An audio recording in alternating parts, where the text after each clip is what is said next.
So on January 13th, 2014, we had a doctor's appointment to check on our baby. We were almost out of our first trimester, about 11 weeks, and we went into the doctor. Everything had been normal. Everything was perfect. Baby was growing at a great rate. The heartbeat was fine.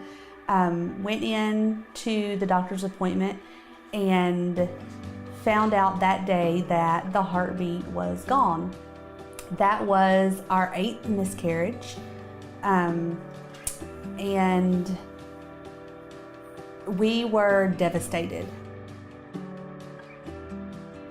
And so we were there at that doctor's appointment, and downstairs at that same time, my grandmother was being admitted into the hospital.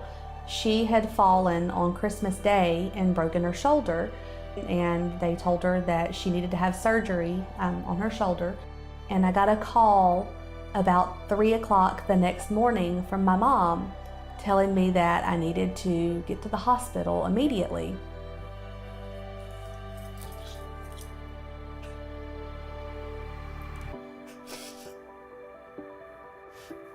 She was gone when I got there. And we were devastated.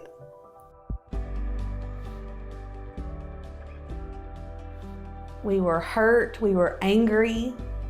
I don't want to say we were angry at God, but we were like, why us? Why do we have to lose all these pregnancies and then to lose her too on top of everything? We had talked about finding a church after Bryce was born because we wanted to raise him in a Christian home, and we had always been in church, but we were just lazy and we never found anywhere to attend. We never made good on it. Being the leader of our house and not leading our family the way we should. Even once, like Leslie said, we had the opportunity to adopt Bryce, and I said from that point, we're getting into a church where we're fixing to raise our kid right. We had been past Word of God, and we knew a couple of people that went there, and so we thought, we'll give it a try. When we walked in, I think we both immediately agreed, this is where we're supposed to be. From there, we just learned to fill our lives with the Word of God. We learned to, claim His promises over our life. We learned to, really believe in what we read, to have a relationship with God and not just, like I said, pray when we needed something.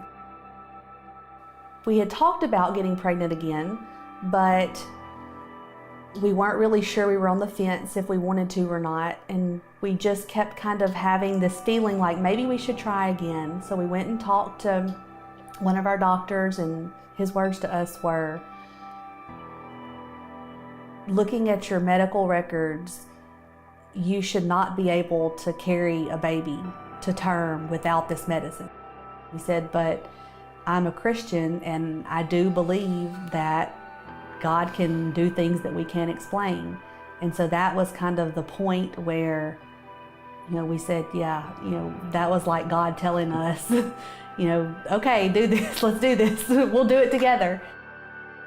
So we decided not to do it, and everything went fine. Sam was born on March 10th. He was perfectly healthy. He never spent the first minute in the NICU. He was a miracle. We just stood on the promises of God that, what is impossible with man is possible with God. I can't go anymore as far as just how to lift up God. I mean, God was there for us. He was there for us when we didn't know He was there. It's amazing now. It's been 2.5 years later. We have two beautiful boys now, and I serve in Word Kids. She serves in Word Kids. I mean, we give our life to God, and He's been there. We've just grown so much through Him.